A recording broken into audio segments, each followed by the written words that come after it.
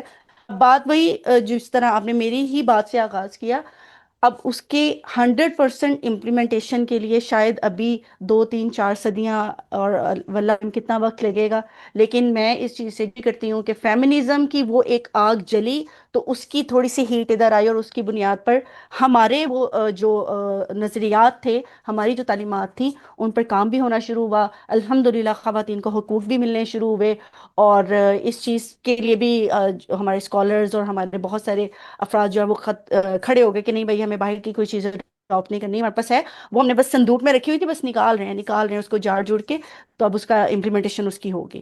تو ہوپ فلی ان شاء اللہ تعالیٰ آنے والے وقت میں ان شاء اللہ تعالیٰ اللہ تعالیٰ نے چاہا تو جو اللہ تعالیٰ نے ہم خواتین کو جو حقوق دیے ہیں اور جتنے خوبصورت انداز سے دیے ہیں، وہ اس فیمنزم کی لگائی ہوئی چنگاری سے ان شاء اللہ تعالیٰ ہمیں ضرور ملیں گے۔ بہت شکریہ پیارے اس خوبصورت تصور کے لیے، بہت شکریہ۔